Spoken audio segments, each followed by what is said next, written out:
नमस्कार दोस्तों, मेरा नाम है सीएम तिवारी और आपका स्वागत है ऑप्टिमिस्टिक एस्पिरेंट यूट्यूब चैनल में। आज के डेली करंट अफेयर के वीडियो में आज 14 जुलाई 2021 का करंट अफेयर डिस्कस करेंगे, जो यूपीएससी, पीएससी, एसएससी, बैंकिंग हर तरह के एग्जाम में भी आपके लिए बहुत फायदेमंद साबित होगा। तो चलिए शुरू करते हैं। पहला करंट अफेयर है, consider the following statement about contempt of court, मतलब कोर्ट का डिसरिस्पेक्ट करना। तो इसके पहला स्टेटमेंट है इसके बारे में, there is no limit on the time period for initiating contempt. Contempt को इनिशिएट करने के लिए कोई टाइम लिमिट नहीं है, पहला। दूसरा है, the supreme court can take cognizance of criminal contempt on its own motion और on a motion made by attorney general और the solicitor general. Attorney general या सॉलिसिटर जनरल के कहने पे या सुप्रीम कोर्ट उसके स्वतः संज्ञान ले सकता है क्रिमिनल कंटेम्प्ट ऑफ कोर्ट को खुद से। तीसरा है, truth can be a valid defence in any contempt proceedings if such a defence is in the public interest and the request for invoking the defence is bona fide. तो हमें बताना है इसमें से कौन सा स्टेटमेंट करेक्ट है। तो क्वेश्चन नंबर वन का, करंट अफेयर नंबर वन का करेक्ट आंसर है सी ऑप्शन, क्योंकि contempt of court is the offence of being defiant और disrespectful to the court. Disrespectful करना कोर्ट को, उसको कंटेम्प्ट ऑफ कोर्ट कहलाता है। Section 20 of contempt of court act 1971 state that no court shall initiative any proceeding of contempt either on its own motion और otherwise after the expiry of a period of 1 year from the date on which the contempt is alleged to have been committed।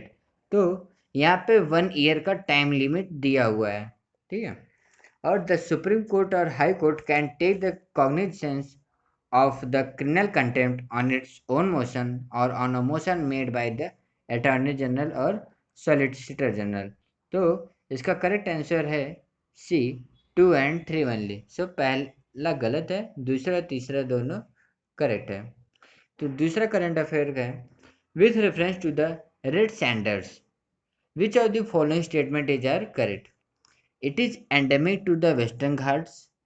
दूसरा, it is put under the category of endangered species in the IUCN Red List due to over exploitation। तो red sandals के बारे में जानते हैं। इसका correct answer है B, क्योंकि रेड सैंडल ये ट्री एंडेमिक है साउथ इंडिया का, ना कि वेस्टर्न घाट का। और they are found in the tropical dry deciduous forest of the Palakonda and the Seshachalam hill ranges of Andhra Pradesh और also found in Tamil Nadu and Karnataka. और ये आईयूसीएन क्लासिफाइड किया है इसको, रेड सैंडल्स को, इंडेंजर्ड असेसमेंट, एंडेंजर्ड स्पीसीज में। इसका असेसमेंट ईयर है 2020 में ही इसको क्लासिफाई किया था। तो इसका करेक्ट आंसर है बी, 2 ओनली से दूसरा सही है, पहला गलत है। नेक्स्ट है तीसरा, consider the following statement. Cloud burst के बारे में है ये। Cloud burst is extreme precipitation which last only for a short period of time and is extremely local in nature, ठीक है। दूसरा है, cloud burst usually occur in connection with a thunderstorm, ठीक है, थंडरस्टॉर्म के साथ होता है। A cloud burst happen only in the mountains और hilly region। सो हमें बताना है इसमें से कौन सा स्टेटमेंट करेक्ट है। तो इसका करेक्ट आंसर है बी। एक्सप्लेनेशन है, cloud burst is extreme precipitation, ठीक है, which last only for a short period of time and is extremely local in nature. ये बहुत जल्दी ही खत्म हो जाता है। और सेकंड है, cloud burst usually occur in connection with thunderstorm, ये सही है।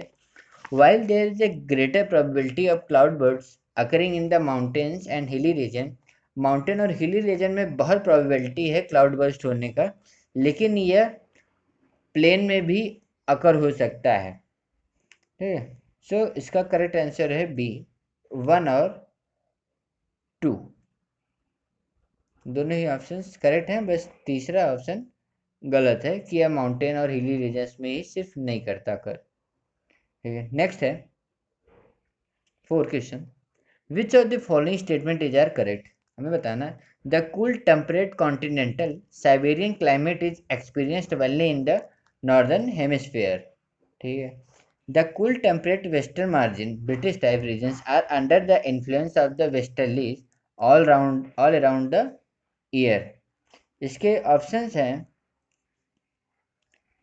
करेक्ट आंसर है सी। इसका एक्सप्लेनेशन है the cool temperate continental Siberian climate is experienced only in the northern hemisphere. Correct है। Southern hemisphere is typically more temperate and warmer than the various landmass in the northern hemisphere because of the effect of the oceans. Ocean absorb and store huge amounts of energy. ठीक है। दूसरा है the cool temperate western margin regions are under the influence of westerlies all around the year. They are also regions of much cyclonic activity type typical of Britain, and therefore they are said to experience the British type of climate.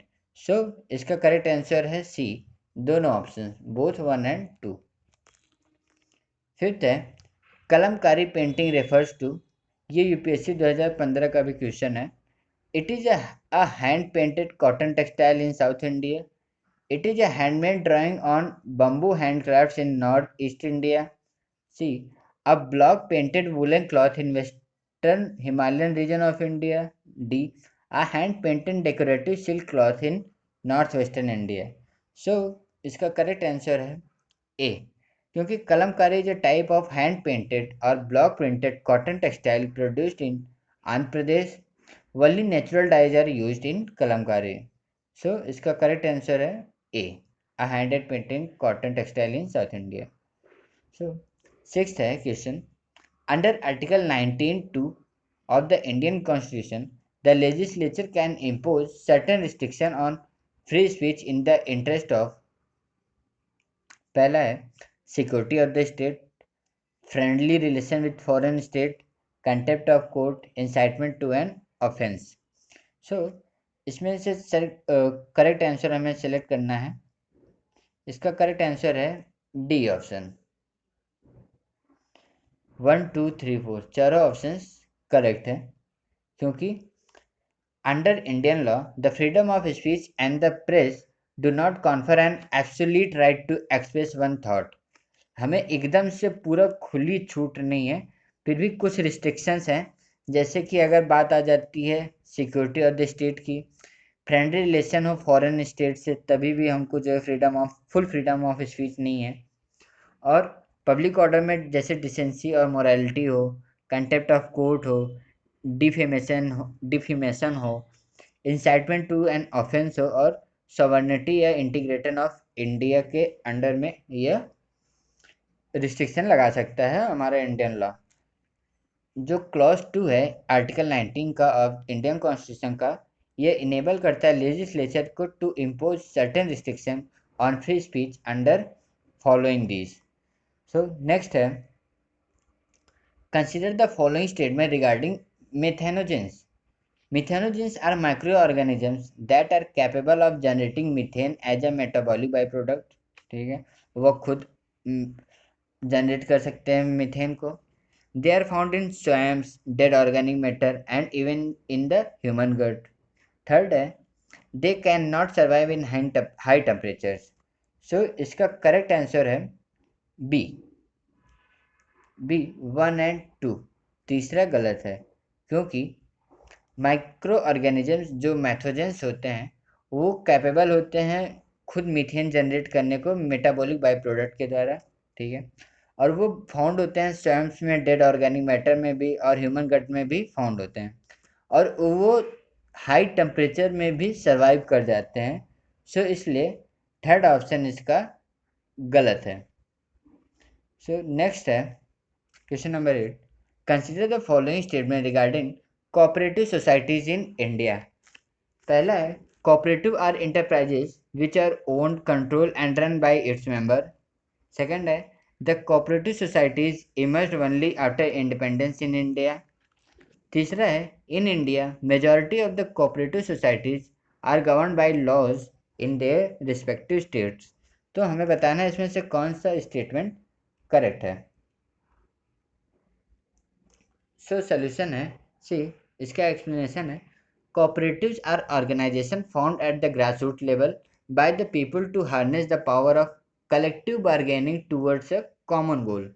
ठीक है, the history of cooperative society date back to the pre independence era. स्वतंत्रता मिलने के पहले से भी cooperative societies थी, in response to agrarian distress and overall indebtedness. ठीक है, agriculture and corporation are in the state list, which means state government can govern them. A majority of the cooperative societies are governed by laws in their respective state. So इसका correct answer C होगा, जो सिर्फ 1 और 2 ही correct होगा। जो इसका second option है वो गलत है, क्योंकि इसमें स्टेटमेंट में कह रहा है कि कोऑपरेटिव सोसाइटीज इमर्ज हुए थे इंडिपेंडेंस इन इंडिया के बाद, लेकिन यह उस प्री इंडिपेंडेंस इरा में भी इमर्ज थे। सो नेक्स्ट है, consider the following statement regarding to right to be forgotten. The right to be forgotten is the right to have information about a person remove from public access. जो भी information public access में है उसको remove करना चाहता है वो right to be forgotten है। और the supportive argument for this right is that person can not be perpetually stigmatised for past conduct. इसका सपोर्टिव आर्गुमेंट है कि यह राइट टू बी फॉरगॉटन मिले क्योंकि किसी भी पर्सन को यह राइट है कि उसको उसके पास्ट कंडक्ट पर उसको स्टिग्मेटाइज्ड ना किया जाए, मतलब उसकी निंदा ना की जाए उसके पास्ट कंडक्ट पे। तो इसका करेक्ट आंसर है D option. The right to be forgotten is generally the right to have information about a person removed from public access. The proponents argue that individuals should be able to determine the development of their life in autonomous way.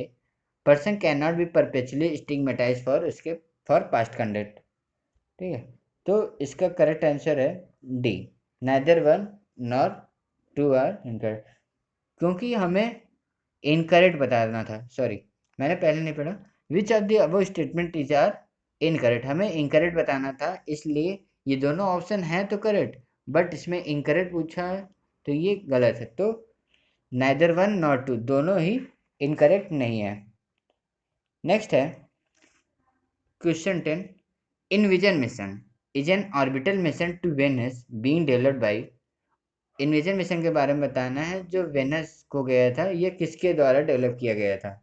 NASA, National Aeronautics and Space Administration, ESA, European Space Administration, JAXA, Japan Aerospace Exploration Agency, D ISRO, Indian Space Research organisation.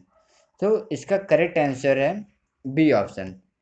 Following NASA footstep, NASA के पद चिन्हों पर ESA European Space Agency ने announce किया था कि उन्होंने invasion mission को सेलेक्ट किया है नेक्स्ट ऑर्बिटर, जो वेनस पर पहुंचेगा इन द 2030। सो इसका करेक्ट आंसर है बी, यूरोपियन स्पेस एजेंसी। तो वीडियो यहीं पर ख़त्म होता है। अगर ये वीडियो अच्छा लगा हो तो प्लीज़ लाइक करें, शेयर करें और सब्सक्राइब भी करें ऑप्टिमिस्टिक एस्पिरेंट यूट्यूब चैनल को, क्योंकि ऐसा होता है लोग वीडियो तो देख लेते हैं पर सब्सक्राइब नहीं करते हैं इसलिए। और पीडीएफ पाने के लिए ऑप्टिमिस्टिक एस्पिरेंट टेलीग्राम चैनल को भी ज्वाइन करें, जिसका लिंक आपको वीडियो के डिस्क्रिप्शन में मिल जाएगा। बहुत बहुत धन्यवाद।